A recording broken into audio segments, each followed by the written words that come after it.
bulan Muharram itu termasuk bulan yang dimuliakan dari bulan-bulan yang lain.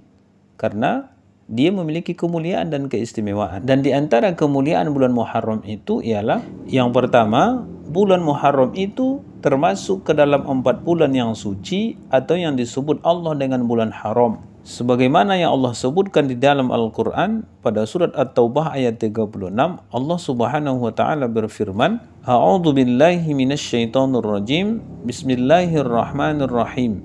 Inna iddatash syuhuri 'indallahi 12 syahran fi kitabillah yauma khalaqas samawati wal ard minha arba'atun hurum. Sesungguhnya bilangan bulan itu di sisi Allah Subhanahu wa taala adalah 12 bulan. Hal itu ditetapkan oleh Allah Subhanahu wa taala ketika menciptakan langit dan bumi. Dan di antara yang 12 itu ada 4 bulan haram.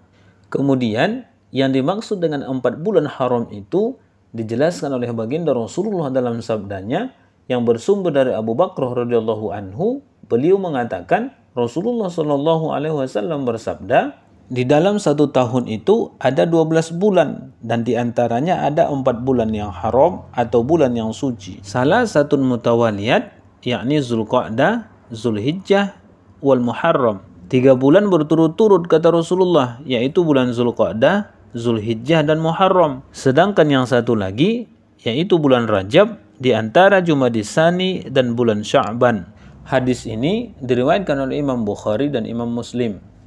4 bulan ini disebut dengan bulan haram kata para ulama karena pada bulan ini termasuk bulan yang dimuliakan masyarakat Arab sejak zaman jahiliyah sampai dengan zaman Islam. Kemudian di dalam bulan-bulan haram itu juga tidak diperbolehkan melakukan peperangan. Bahkan untuk menzolimi diri sendiri pun pada bulan-bulan haram itu sangat dilarang oleh Allah Subhanahu wa taala. Seperti yang dijelaskan oleh Imam At-Tabari, segala bentuk dosa dan kemaksiatan di dalam bulan haram itu dosanya akan dilipat gandakan oleh Allah Subhanahu wa taala. Sebaliknya juga segala bentuk kebaikan dan amal soleh pahalanya juga akan dilipat gandakan oleh Allah Subhanahu wa taala. Kemudian yang kedua, keutamaan bulan Muharram itu ialah bulan Muharram disebut juga dengan Syahrullah atau bulannya Allah. Hal ini berdasarkan hadis yang bersumber dari Abu Hurairah radhiyallahu anhu bahwa Nabi sallallahu alaihi wasallam bersabda, "Afdhalus siyami ba'da Ramadhana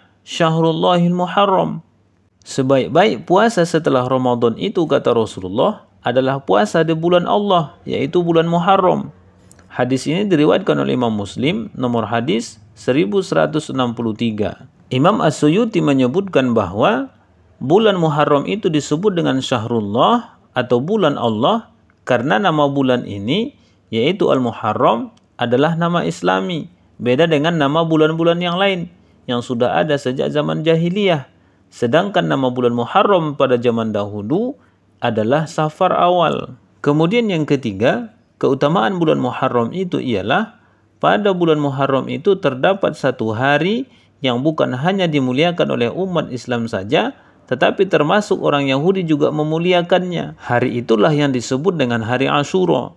Orang-orang Yahudi memuliakan hari ini karena pada hari itulah Nabi Musa alaihissalam beserta Bani Israel berhasil mengalahkan Fir'aun, sehingga sebagai bentuk rasa syukur mereka terhadap kemenangan itu, maka Nabi Musa berpuasa dan sejak zaman itu jugalah orang-orang Yahudi turut berpuasa setiap hari Asyura. Hal ini berdasarkan hadis yang bersumber dari Ibnu Abbas radhiyallahu anhu. Beliau mengatakan bahwa ketika Nabi SAW tiba di Madinah, beliau melihat orang-orang Yahudi sedang melakukan puasa pada hari Asyura. Lalu Rasulullah SAW bertanya kepada mereka, ada apa ini? Maka orang-orang Yahudi menjawab, hari ini adalah hari yang baik, karena pada hari itu Allah menyelamatkan Nabi Musa dan Bani Israel dari musuh mereka, yaitu Fir'aun. Lalu Musa berpuasa pada hari itu. Lalu kemudian Rasulullah SAW bersabda, Ana ahaqqu bi Musa minkum. Saya lebih berhak kepada Nabi Musa daripada kalian. Lalu beliau berpuasa pada hari itu dan menyuruh orang-orang untuk berpuasa.